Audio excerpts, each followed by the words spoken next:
Welcome to Boatbuilding News, the podcast Achieving Excellence, a series of incredible conversations with some of the highest achievers from around the world. I'm excited. This is going to be epic. Join us as we delve into Chris's remarkable journey from the highs of being CEO of a £25 million business to hitting rock bottom and ultimately rising back up to the top again. Hey Chris, welcome to Boatbuilding News podcast. Thank you so much for having me on, honey. Delighted to be on board.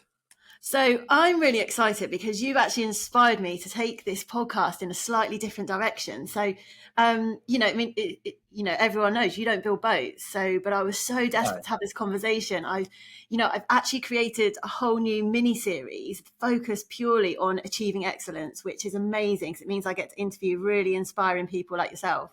Oh, wow. Thank you. Well, that's a bit of a claim to fame. I'm glad you're looking at other stuff. I mean, what you're doing is amazing, but yeah, no boats built yet.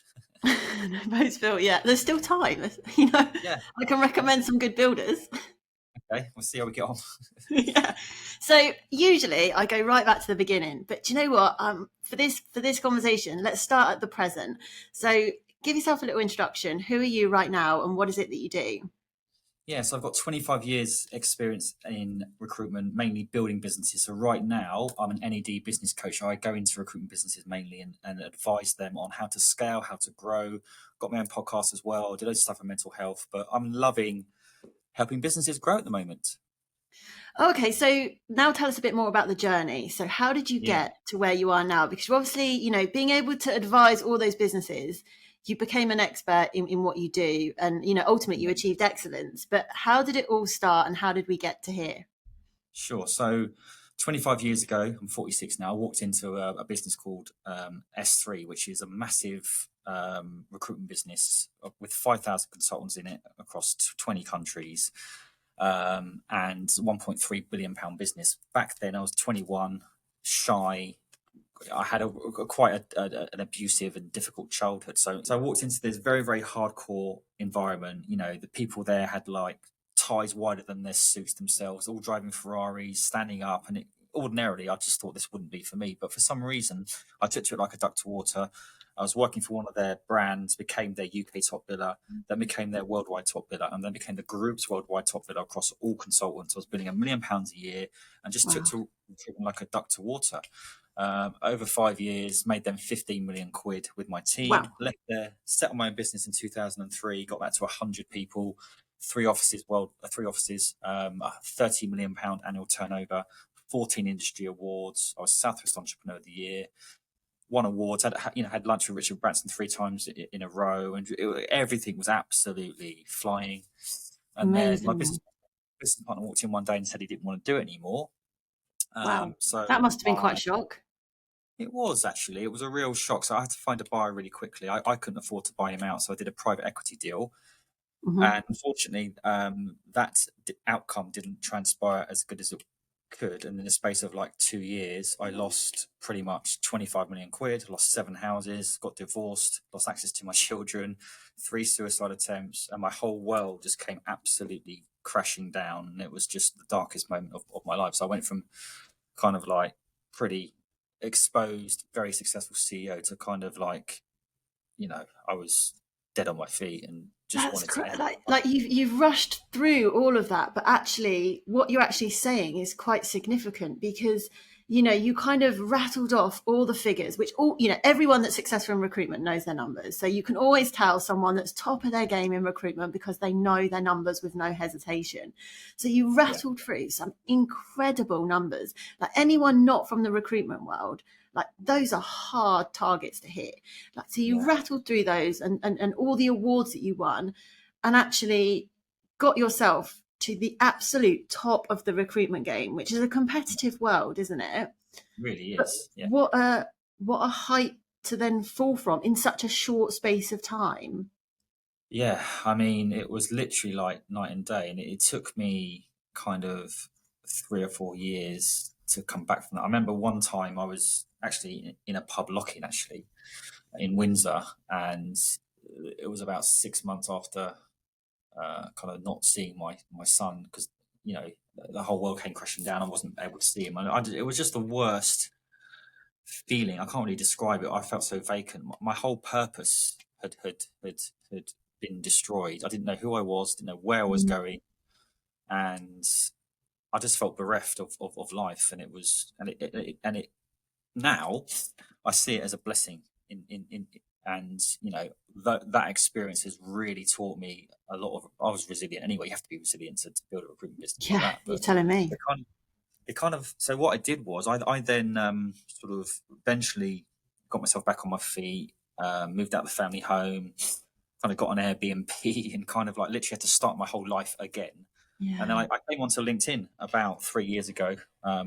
A guy called Andrew Siliso invited me on his webinar, and he asked me to do a talk of my choice. I chose to do a talk on vulnerability and leadership, and I opened up and told my story about the importance of leaders being vulnerable and open and showing empathy and compassion, as opposed to look at me and all that kind of stuff. And it kind of blew up, and that's how I pivoted. And then since then, I now get 2 or 3 million views a month on LinkedIn. I've got 70 odd thousand connections, and I've built I'm very proud to say, a very reputable, very well known, very well referenced. I've got 40 references on my LinkedIn where any business portfolio where I go into businesses and I teach them how to scale, but also my clients come to me because they know that I've seen the highs and the lows, and I Yeah. don't dress it up.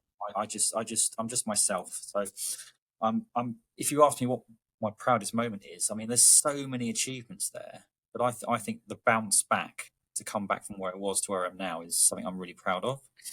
Yeah, I was going to say, I mean, you advise all these companies. Do you think you're more equipped to advise them having fallen from that height and having had to bounce back than you would be if you'd have been, Yeah. if you carried on that positive trajectory and then just carried on being more successful, more successful, more successful? Do you think you would be in the position you are to be able to advise people as well as you do right now? Absolutely not. I think looking back now, I was probably a little bit of a dick back then, for want of a better term. The success did go to my head. I was buying 30 grand watches. I had 3 different Range Rovers, holidays, all this kind of stuff. It was all part of it, and I was obviously very, very good at what I did. But Mhm.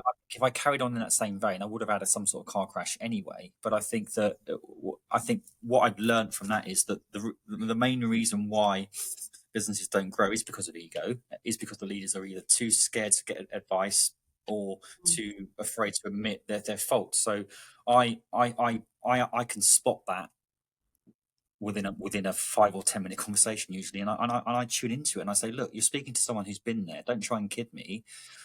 My view on this is that unless you move out your own way, you're not going to grow. And I'm quite direct. So in answer to your question, 100%, it's actually made me such a better leader, such a better understanding of people, and such a better coach and consultant, because I think a good coach doesn't just tell the leader what they want to hear. They want to get under the skin. And Mm.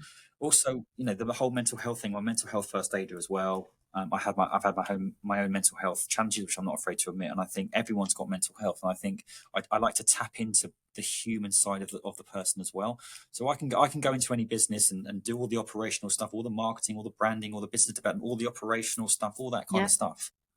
But unless the person who's leading the business is looking at themselves as well as a person, Yeah. that's one of the most important things as well.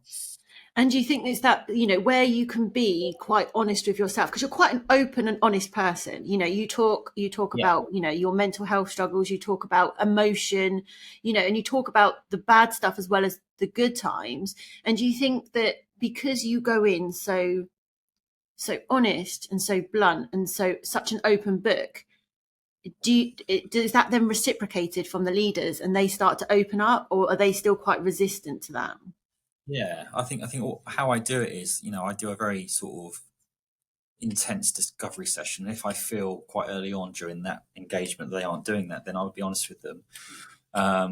And eventually the penny does drop. And I think it's usually within the sort of the first 90 days where they realize that all the tricks, all the sort of expansion of the truth that they try to get across to me, I can see it. So it takes a little bit of time. It takes a little bit of courage from them. It takes me Hmm. asking the right questions. But when they do, they're like they can see it, and that's why if you look at my content on LinkedIn, it's not just about how to grow a business. I post about all sorts of stuff. So I think that's the key to any sort of successful business and sales and managing people. It's not necessarily how great the product is or how good the sales team is or whatever. It's understanding the emotional side of the person. So yes, there's a lot of people that are still resistant, and a lot of people in the coaching world. It's a very competitive market, and a lot of Mhm. stigma attached, and it's very easy to blame the coach if.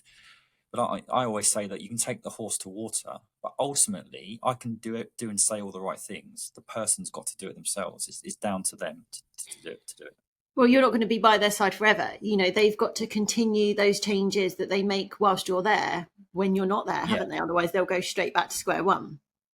yeah, absolutely. But my techniques usually in bed, and I think it's I usually get them from not wanting to be held to account on anything. Literally, that's one of the biggest things. They're not used to being held to account. To actually Yeah. deep down, I think most people, if they have the right person with them, they want to be held to account. They want a little project. They want to feel praise and that kind of stuff. So accountability is such an important thing, and that's one of the things that once they crack that, then everything they can get their team to be accountable as well. Yeah, that's the thing, isn't it? If the leader isn't sort of displaying those behavior traits, it's very hard to expect that from the team. And ultimately, that they're the people that are integral to the success of a business. So you've kind of got to start top down, haven't you? And sort of instigate that culture. Totally. I've always said, and I've always acted in a way where I wouldn't ask someone to do something I'm not prepared to do myself. And Yeah. if you're demanding stuff from your team and you're not walking the walk yourself, it just, as you say, it just no one's going to want to work for that kind of that type of person. Um, yeah, but also, I think that being a leader it's identifying where your next leaders are and not being afraid to hire people better than you in other areas. And That's the you know, hardest bit, I think. If you're, yeah, especially if you're in a small business, that must be, well, I've experienced it. That's the hardest bit to make anyone see. So, if you're coming in and advising them, I guess it's an awkward conversation where you need to say, let your team grow or step aside or be a bit yeah, more hands off almost. that's it. Because it's pretty much 99 times out of 100, the CEO or the owners are trying to be all things to all people. They won't let go, Yeah. and they're doing lots of things averagely or badly. What I try to do is understand what their strengths and weaknesses are and say, look, mate, this is your strengths. This is what the business needs. You focus on those 3 to 5 things. He can do that. I can do this. You can do that. I guarantee if you do that for 3 months, and then eventually like, oh, and when they get it, they actually love it because what they feel, they've got their own sense of purpose because they're actually executing something really, really well. And I think a lot of leaders out there, they're kind of just going through the motions, right? They're coming in Yeah. day to day. They don't know why they're doing it. And there's no kind of fulfillment or joy. They're just ticking along. And so sometimes I'll say, right, Chris, we've got 10 people. We want to get it to 100 people. We've got £1 million. We want to get to 10 million quid. And I say, why? More often than not, they don't even know why. They're plucking numbers out of the sky. And I said, well, Yeah. what it boils down to is they want to have freedom. They want to have time with their children or their family. It's not necessarily the number. It's the ability to do that. And I said, well, why are you working, 18 hours a day? And, let's just take a step back and kind of like, I think the purpose and the why is more important. And money isn't necessarily the number one thing, although it is. No, quite often it's just what people think facilitates what they're actually trying to do. Like you say, time with your children, you think, well, if I had Yeah, X amount of money, I'd be able to do that. But the reality is beneath the surface, it's only if you're more effective at doing that. If you surround yourself with experts who can do each little area of the job really, really well, that's yeah. going to give, these leaders the freedom to do what they want to do, not getting, X amount of turnover. No, absolutely. I mean, I was insatiably focused on, I got to 5 million, 10 million, 15 million, 20 million, 25 million. I kind of like, and every time I got there was like, it didn't necessarily fulfill me. So, and I got to 80 people, 90 people, 100 people. And every time I got there, it was like, oh, it was a massive anticlimax. So I massively learned from that. And Yeah. I think that I'd sooner have a business of 20 people and it be the right culture, the right environment, the right purpose, the right values, and earning a decent living as opposed to running around like a blue ass fly. And I think people just they're doing it because they want to be better than the last person or bigger and better. But I mean, for me, it's I've got my own podcast. It's called the Purpose-Led Leadership Podcast. And that's why I think purpose is really important. And people laugh about it, but you've got to wake up each day and understand why you're doing what you're doing. Yeah. And the size of your watch, the car, the house, it's a byproduct of it. You've got to enjoy what you're doing, but have a purpose, basically. Yeah. 100%. I mean, and also, when you say, size of your house, size of your car, size of your watch, I guess better than most firsthand how quickly that can be taken from you, and what's left. If that's gone, what's actually left if you're left with no purpose? Yeah, no, absolutely. And I think that time is time is I'm 46 now. Life goes quite quickly, isn't it? Doesn't it just? And I look at some people in the roles, and they're just not happy. They're not happy, and it's like, so. But the people that come to me in the first place, that's always the first step. They're willing to actually take advice and listen. I mean, that's a good first step, isn't it? But there's no point in getting someone in if you're not willing to. I've had situations where they've got me in, and I've told them what I think they should do, and they're like, they don't do it. So then I just say, well, I'm not going to carry on then, or what's the point in getting me in? Why bring you in for your advice if I guess maybe they're so used to just being told what they want to hear, and obviously you're not in that game to do that, are you? No, exactly, and that's it. And I think that, as you rightly say, sometimes it's a question of they only need me for a certain period because they want to go off and do it again, but sometimes they get me back in. But I'm really enjoying the aspect. I mean, I could set up a recruitment business tomorrow if I wanted to, but and everyone asked me, why don't you just go and do it? And if I did, I could probably get to 20, 30 people quite quickly. I've been there and I've done that. So I think that I'm all for continual improvement and progression. And this is challenging me at the moment in terms of it's going in there, but I'm all for. I love personal development as well. So I'm not one for sitting on the TV every day and watching Netflix. I like to listen to a book or audio book or learn and grow. And I think that this is where leaders, particularly in the recruitment sector, they haven't got the capacity to do that. I teach them to kind of work less harder and take some time off and do some stuff. It's because what they're doing outside of work is affecting them inside of work. And I think that's really important. It's about having that. I'm not going to say work-life balance because that's an overused phrase, but I think the people that you're hanging around with, the content that you're absorbing, if you're exercising, if you're dieting, all that kind of stuff, it's so important to have that. And your relationships as well, your relationships at home, your relationship with your friends. So I do a bit of an audit on what they're doing outside of work as much as what they're doing inside. Oh, right. So it's a whole holistic approach then. So it's not just.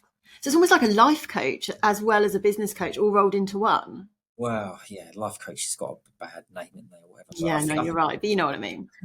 It's kind of that. Cause I do think it's really important. As a business owner yourself, your mental health and your physical health are really important to be successful in business, right? Yeah, I mean, 100%. I mean, you touched on work-life balance, which I know that, that is a bit of a phrase at the moment. And what does that mean to you? I mean, have you got work-life balance? Would you say that the balance is right for you? And how do you ensure that you continue in that vein? Well, I've got a tattoo on my arm here, and it's also there's 6 hexagons there. It's also my logo. So I think there's 6 facets of what I think. There's business, personal development, health and fitness, spirituality, relationships, and finance. So there's 6 things there.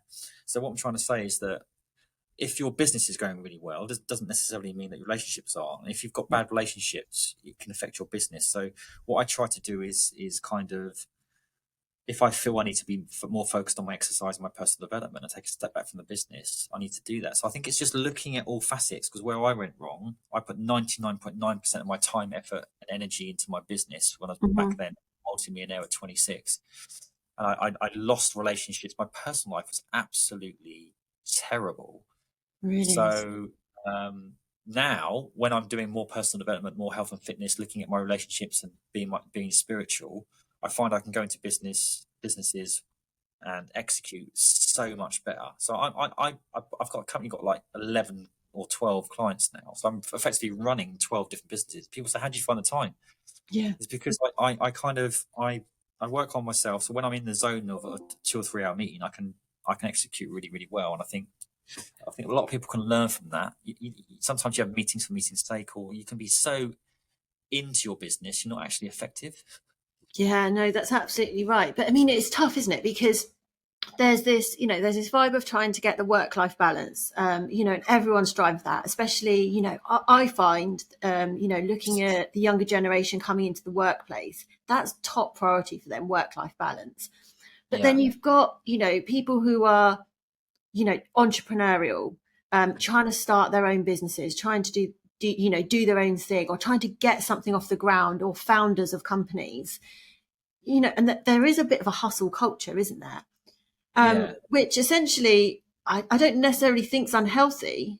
It depends no, how long you're sustaining it for, I guess. yeah. I think it's obvious that you have to work hard. You really, really do. Although some people don't understand that, but I think You tell me. I think that you're not going to get anywhere unless you're working really, really hard. But to the point where it becomes detrimental, I think you've got that's when you've got to look at yourself, and that's when you need good people around you. Because if you don't look after yourself and you don't take those breaks, you do get that burnout. I think people fall into the trap of being immune to that. I know of people who I look at them, I can just see that they're heading for a fall because they're just they're so obsessed with the next accolade, like I was, and it Yeah. was no wonder that I lost all that kind of stuff, and I still talk about it now, and people say, "Oh, why are you still talking about it?" Because it's kind of like it's part of my story, and I think that for me at the time it was the worst thing that could have happened to me, but now I see it as the best thing because I'm now advising people not to go down that same road. Yeah, no, absolutely. So you're quite skilled now at recognizing burnout. Yeah, God Almighty, I've had it 3 or 4 times, and it's a horrible place to be. I think people underestimate what burnout is. I think they just mean it's you get tired and you have a couple of days off. Burnout is a psychological disaster where you kind of like you can't function properly because you're so kind of like you get so disillusioned with life, and yeah, it can really, really, really affect you. And I think that um yeah, I think in this day and age, if you're not careful, it can happen. It's a very common thing. I think Mm. with the cost of living at the moment is not great. It's everything's expensive. But also, it's about with myself when I first started as an LED. Because of what happened to me, I was very shaken up by that. I lost my confidence. I lost my self-worth. Even though I'd built that 25-30 million quid business and done all that kind of stuff, I Mm. came back onto the market. I was in a low confidence way. So I charged a very low daily rate initially, and kind of like got a couple of clients and gave them all my knowledge and wisdom and IP in the first week. Gave it all away for free because I didn't feel I was worthy.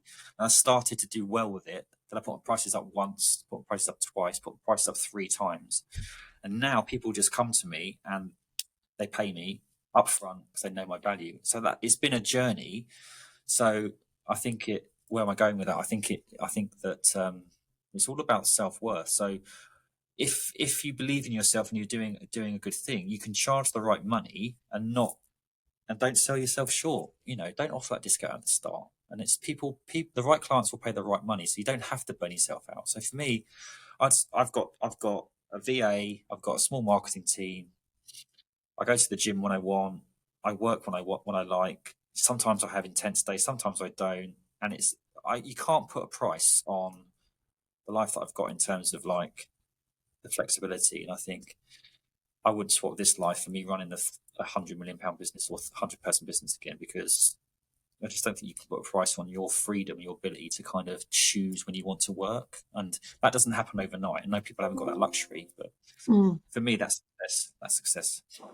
But I think if you're quite tuned into, I mean, ultimately the 9 to 5, or it's not even 9 to 5 anymore. If you're trying to be successful, it's much longer than that. That actually isn't that effective. You've got to be No. quite tuned into the fact that some people are morning people, and it's actually, it's a hormone thing. And if you're quite tuned into the fact that, I can work effectively for 3 hour bursts, then I need to go to the gym. And then I can work effectively for another 3 hour burst. Actually, that, Yes. rather than sitting there for 6 hours at a desk working, if you've got the freedom to do that and you're that tuned in to how you work most effective, Totally. you can get so much more done and achieve so much more. Yeah, and this is what I teach my leaders and also their teams around. That, oh, we don't want to be too structured. Don't want to have too many KPIs here. But map out your week.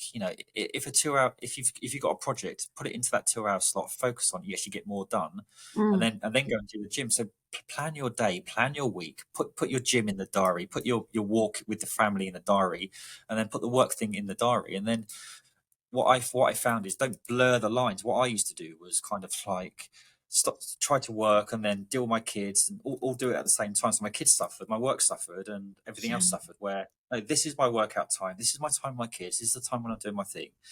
And be organized about that. And I think Yeah, you'll get and on. being sort of present in what you're doing, because but Yeah, it's so easy to let that slip. It's so easy, especially in recruitment, especially if you're doing international recruitment, which is 24/7. You can be yeah, putting the kids to bed, and my emails come through on my watch, and I see the yeah, first line of an email on my watch, and yeah. it's so hard not to go, oh, Oh, I don't hang know. on a minute, while I just read this. But it's just being that disciplined, isn't it, to make sure that whatever you've Um, allocated for that time, you are present for and you are focused on. I'm terrible. I mean, I do a lot of stuff on LinkedIn. I've been guilty of waiting for the notifications, the likes, the comments, and all that kind of Yeah, emails. And it was about 2 months ago where I was with my kids for the weekend. I decided to leave my phone at home. We went on this trip, and honestly, I didn't look at my phone for like 2 days, and it was just absolutely transformational. So I think where possible, really. put that phone away, so and be present and be focused. It really does change your outlook of what you think is important, because it's like the email can wait. It's almost like the more you do that, it's almost like you're trying to get that dopamine hit, whether it's an email, whether it's a notification, whether it's also, you know you've got to try and slow down a little bit. Slow down to speed up, I always say. But I think that's, I've been reading up on this quite a bit because, I am absolutely, I'm addicted to achieving. And Yeah, the feeling of achieving in my head is never actually as good as the I reality when I achieve it. Because then I'm like, well, I want to achieve something else now. I almost yeah, dislike achieving my goals because I've then taken yeah, my goal away from me. And it is yeah, dopamine, isn't it? So it's not an addiction to achievement, it's an addiction to that dopamine hit. And I've read yeah. quite a few articles on that recently, and it really hit home. Oh, I totally agree. Then the anticipation of kind of the feeling, you get the feeling, it's like, oh, it's almost like you want to be on the go. It's almost like that want and desire. And Yeah, actually, it's a skill when you step back from that, and the feeling that you get of not needing or wanting anything and just being present. That feeling is hard to describe. It's way better than any kind of achievement. I'm not saying don't have drive and everything else, but it's because we're so entrepreneurs tend to be hyper focused on the next thing, the next thing, the next yeah, thing, the next thing, the next thing, and actually, um, learn just to be, learn just to go for a walk and not think about something. It's like, even so, I'm on holiday at the moment, kind of thing, and it's just like, and it's the age old thing. It takes you a while to go, but I've just sat here for the last week and just not worried about the next thing. And yeah, I think it is quite transformational if you're able to do that. But you've got to unwire that. You can't just do it. You've got to yeah. I was practice going to it. say that's actually a tough, like that. When we talk about personal Yeah. development, that's actually quite a complex thing to actually work on, and it takes a long time because you have to relearn how your mind works, and if your mind has been Yes. working like that since a young age. So my background is, I played international sport. And nothing I ever did was ever good enough. I always wanted to be better. There was always someone Yeah. scoring more goals than me. There was all, and so I have to sort of unwind that quite a long time back. So it's not a Yeah. quick process, but it is an interesting learning curve. Yeah, no, absolutely. It's a question of kind of like, what or why are you doing it for? So this desire for the next level of achievement. Why is that so important to us? It's weird. Mm. I used to thought it's because my mum abandoned me when I was two. So I always had this thing around. I had to prove myself to her. But now that's gone, and it's a bit like when I post on LinkedIn, sometimes it goes wild, sometimes it doesn't. And I start to think, oh, people don't like me. What? And I think, well, what am I even thinking that for? No one Yeah. really cares anyway. And I think we just got to just, just slow it down a bit and just realize that actually what I think of me is the most important thing. And everyone Yeah. else is, I think, well, what is that? That doesn't got nothing to do anyway, really. That is a hard skill, but such a valuable skill to learn, especially in the world Yeah. of social media, especially when, what we do, networking is so centered around social media, which is, it's a killer for somebody that is, wired like that. Yeah, but I've learned that on the social media thing, sometimes I get like 500, 1,000 likes and get no business at all, but I think I Yeah. feel great. And then sometimes I put a post out and I get like 30 likes and get actual business from it. And I prefer the latter. And I think people Yeah. sometimes are on social media just for the vanity. And it's that, yeah, you've got 600 likes, but you're talking about absolutely nothing that's going to help anybody. And I think it's just in this day and age, you've got to be really careful as opposed to where you're spending your time and energy, where you're seeking adoration from, and why you're doing what you're doing. For me, I like to inform people. I like to impact people, but ultimately, I'm running a business, and my business is my life, and I want to get Mm. clients. Yeah, no, 100%. So, I mean, this is quite a broad question, but what does excellence mean to you? What my clients say about me, I think excellence is how you make someone feel. So not necessarily the outcome of the result, which is important, but if you can make someone feel differently about themselves in a good, positive way, that's excellence. Particularly in my line of work, where it is results orientated, but Mm. you know, I, making a leader feel good about himself and how he leads or how she leads is really good. I think that um, I think that if you think you've done something well, think how you can do it better. But I think excellence. I think there's this underlying feeling where you just both parties just think, wow, that was an amazing experience. Yeah. You don't necessarily need to kind of like do anything else. Yeah, absolutely. And do you think if I'd have asked the younger Chris that, do you think you'd have answered it differently? Oh my god, I would have been like, it's all about results. It's all about the 5 stars and the numbers. I would have been like Mr. Robotic salesperson. Yeah. Yeah, it's interesting, isn't it? So it is when you look back. So how much of your success and how much of your growth do you think is down to sort of your personal mindset? And how much is somebody's mindset? You could have, for instance, if we take a sporting example, how much do we think that a talented footballer with the wrong mindset, how successful would they be against somebody with perhaps less talent but a better mindset? I love that question. My business is called Base Mindset, BASE Mindset, which is ironic. But the reason why I called it that is because I believe behaviors and attitude are more important than skills and experience. So BASE, and then mindset wins everything. So, Oh, is a that lot, why it's called that? I didn't yeah, realise. there we go. Well, what an apt question for you then. Yeah, It's great, perfect. great question. Because a lot of companies that they hire on skills and experience, and they fire on behaviours and attitude. I'd take someone who's got a low skill base, but's got the right hunger, mindset, attitude, behaviour that you can train the skills and experience, as opposed to someone who can walk in and think they know it all, and then not put in the hard yard. So I think mindset is really important. Also, in terms of one of my favourite sayings is, two men looked through the prison bars. One man saw mud, the other saw stars. So what I mean by that is That's that deep. it's self-explanatory. I've had a lot of shit happen to me, right? I've had so much. I won't necessarily say it all now, but abandoned, abused, lost millions, suicide attempts, lost access to much, blah blah blah blah blah. Right, a lot. But there's always someone that's worse off than me, and Yeah. you can either be a victim or a victor.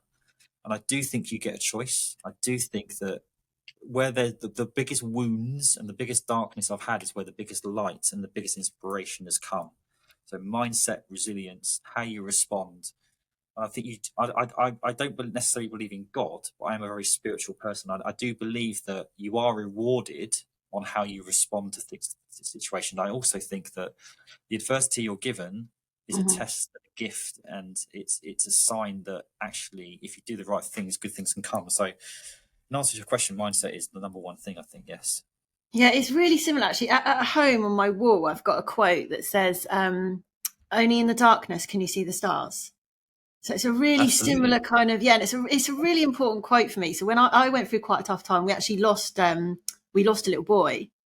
Oh Um, no. and actually, loads of people say to me, it must be awful. How did you get through it? Well, one, you have to, because you're in that situation. You didn't choose to be, but you are, so you have to get through it. But so weird that I've never met anyone until I met you that thinks like this. But when I look Yeah. back now, I'm so glad. And that's it seems the most twisted, weird thing to say. But I'm so Yeah. glad all that happened because That. it taught me so Sorry. much. Yeah, and I wouldn't love the children I have now at the level that I do if I didn't know what it was like to lose. Do you know what I mean? But it does seem a weird thing to say until you said it earlier when you said about your darkest time and you said, Yeah. I'm really grateful for it. See, that's giving me goosebumps because you said the word glad, and I think when you get that gratitude, your life and your perspective completely change. So that perspective you've got there, you had a choice. You could have got resentful and constantly felt like life's treated you badly and you got a bad hand. But actually, what it did, although it's horrible and it's always going to be horrible, as you've Mhm. just said, it's made you into this person that can love, cherish, and nurture your children, but also be so grateful for that. And I think a lot of people take life for granted. The fact that they've even got children, the fact that they've even got a house and a home. And Yeah. I think that sometimes when things like that happen, it's kind of like, I've been a multimillionaire. I've lost it all. But I'm sometimes I go for a walk and I really appreciate the trees and the water and the sky, and I don't care what people think about that. And I think when you get to that level, it's amazing, right? Yeah, and I mean, I don't know, you're going to tell me whether this happens to you or not, but I think there's always a defining moment where you remember the moment you go, no, I'm on my way back up. And for me, I mean, I was running, so I'm a runner, and it's how I celebrate happy times. It's how I cope with tough times. It's what I do, and I ran a lot. It gives me a very sort of clear mindset, and I ran, and I can remember for weeks saying, do you know what? I'm never going to be happy again. Like I just won't be, and I, Mm, I truly believe that. And I ran one day and I can tell you exactly where I was. I was at the bottom of a road near my house, and I can remember yeah, exactly what song was playing on my in my earphones. And I just thought, oh my god, I'm happy. yeah, And I will never forget that tiny little moment. I couldn't have got home quick enough. I got home, I burst through the door, yeah, and I was like, what? I'm happy. And the interesting thing about that story is, I've had a couple of friends go through some losses since I did. One lost their husband and one lost their child as well. And I've yeah, told that story to them because they said those exact words. They were like, "Holly, I won't be happy. I won't get over this." And I said, yeah, wow, I said the same. And so I almost feel like I went through that, like, because yes, I was destined to help those. yeah. It's an And amazing. and they will probably do in turn to somebody else. And it's like that human chain reaction, isn't it?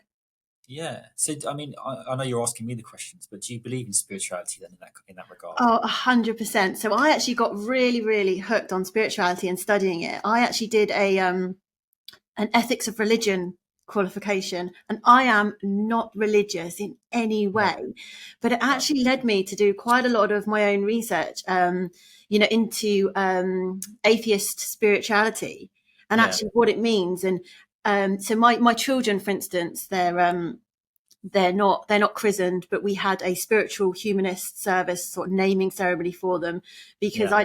I felt quite educated in that, and I felt that this is the path I wanted them to go down. um so yeah, 100%. And I think a lot of it is just, it's about being a good member of society, isn't it? And it's about that human chain reaction, in the fact that if you, for instance, I help, my two friends go through a tough time based on my experiences, in the fact that they'll then use that, to somebody else, and ultimately as a whole it makes society tick, doesn't it?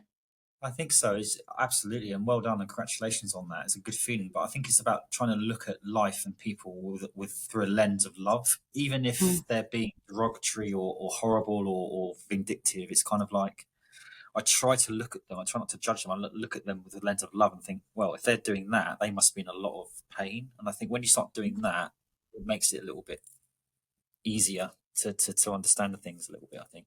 Yeah, so did you have that one moment where you thought, No, I'm not going any further down now. I am on the way back up. And does that I, stick in your mind? I've had a few rock bottoms. I've got to say, when I lost access to my first child, I talked about the pub locking. When I lost my business, and the divorce, I've had three or four different times when I've felt like that. And even recently, I was kind of in a relationship with someone, and that kind of ended.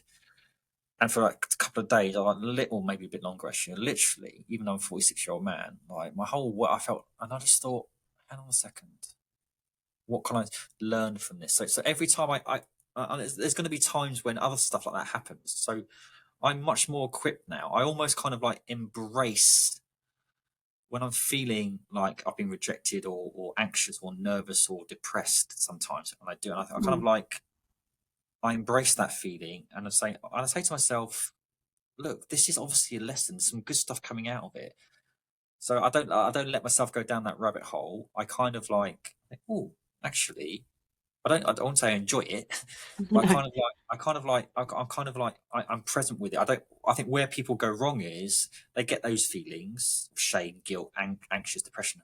Right, let's go for a run. Let's have a beer. Let's do something. No, no. that's You me. sit. I go Yeah, for a run and I run until it feels better. yeah. That's not necessarily a bad thing, but sometimes I think it's good to go. Hang on, let's investigate why I'm feeling it because for me, it's like a sign saying actually there's work for you to do here. You need Yeah. to get involved in that feeling. And I think that's what I've learned anyway. That's quite a level of emotional awareness, though, that, you Yeah. know, takes quite a bit of practice and quite a bit of skill, Yeah. to actually recognize that. It does, and I think this is why I've done some meditation quite a lot recently, and just pausing and breathing, and actually, when you get those feelings, if you pause and breathe, yes, I am feeling anxious, I am feeling depressed, I'm feeling whatever I'm feeling, and that's normal, that's Mm. okay. I think no matter what we do, we're always going to get those feelings now and again Yeah, anyway. Yes, they might be less or minimized, whatever. So I think it's just about accepting that, yeah, and it takes time. And I've got different techniques that I can help people with, but there's no shame in it either. It's no, normal. Anyone who walks around, I always worry about these people that bounce around happy-go-lucky all the time. As like, I'm not saying don't be happy, but yeah, be real as well. You know. yeah, exactly. You wonder, and also if people are generally happy, how do they know they're happy if they're never sad? They've got nothing to compare it to. They've got they've got no point of Yeah. reference. No, exactly. So, but the sun So, is shining. That always helps. so what are you striving for? Have you got an end goal? Do you think short term? Do you think long term? That's a really good question. I think. Um, I've always said that you don't need anyone to make you happy, and I still think that's true. So Yeah. I think I'm 46 now. I'm old enough to know most things, and young enough to still do most things.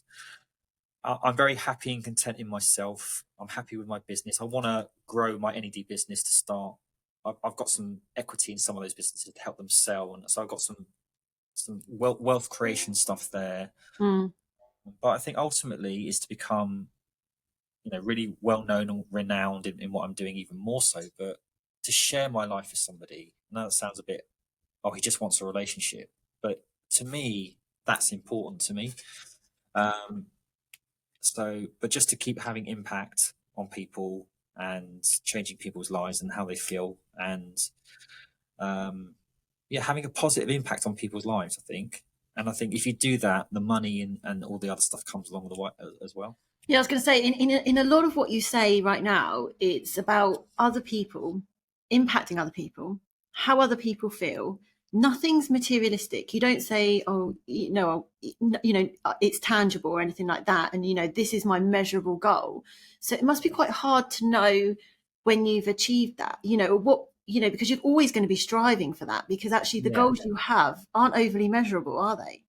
No, but I've up until sort of 5, 10 years ago, all I cared about was the next office, the 15 million, 20 million, 25 million. So Yeah. I know that road is not the right road, but I think I measure that on how I feel about myself every single day. Only I can measure that. So Yeah. if I'm waking up and I'm feeling good about myself and I feel content and I can tell the feedback I'm getting from my friends, my family, my colleagues, and my clients are like is good. So that is difficult to measure, but I think you just know.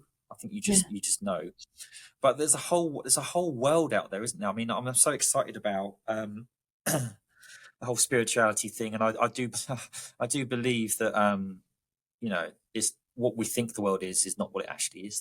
There's loads more to experience and, you know, Well, there's limits to feel. the human brain, isn't there? So actually, we're quite limited because we can only think with our brains, and our brains aren't infinite. So actually, we're quite limited in what we can actually use to think and things like that. So, you know, there is much more than what our human brain can compute. Yeah, yeah. So I think you make a good point about how to measure my success, and but I think it's good to have goals, but sometimes it's just about being being happy, being present, and not necessarily trying to get the faster car. You know. Yeah, I think that there's quite an undervalued. No one talks about being content. And actually, it's my favorite feeling. Do you know when you finish a week at work, or, you know, or a week of training, or, and you think, oh, I actually feel content. And it's, no one Yeah, talks, people talk about feeling happy and things like that.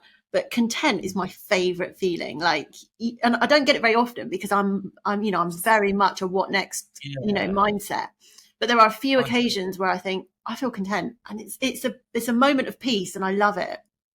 It's so good. I mean, I've studied Carl Jung. I don't know if you heard of him. He's like this famous psychologist, and what he said was quite telling for me.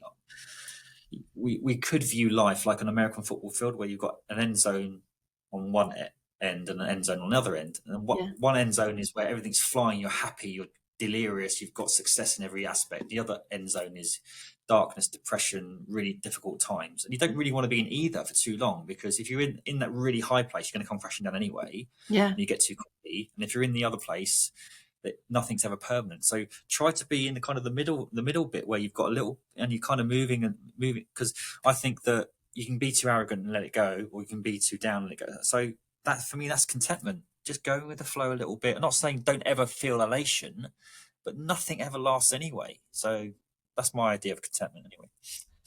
I love it. I love it. So, who's your biggest influence on your life? God. My children, I think I've got two. Well, I've got three. I've got 22-year-old. I've got a 5-year-old and I've got three kids, and they just. I'm through the difficult nappy phase. They're a great personality now. I see them every other weekend, every Wednesday, and people say that the kids choose you, which I thought was an interesting one. I've learned so much from them, and the ability to just be pure and free and all that kind of stuff. Mm, Uh, and this is going to sound like a strange answer. okay. I love I'm strange going to say, answers, so I'm I'm excited. going to say, I'm going to say myself, because I think I've Okay. learned so much about myself from myself, and I think I've been my own biggest teacher in terms of that. So I've had coaches before, and people like Gary V, Stephen Bartlett. They're all great. There's loads of influences, like Mel Robbins. All these people that have really helped me. I think my foster mum was quite good to me, but then I could also say, look, I could also say my mother. So touching on sort of my childhood really briefly, I was abandoned by my mum when I was 2. Never seen her since, and I did track her down actually. I'll tell you about that another time maybe. But I think she's been my biggest teacher, even though she hasn't been in my life, because in an inverted way, she's taught me how to just, you know, rise from adversity.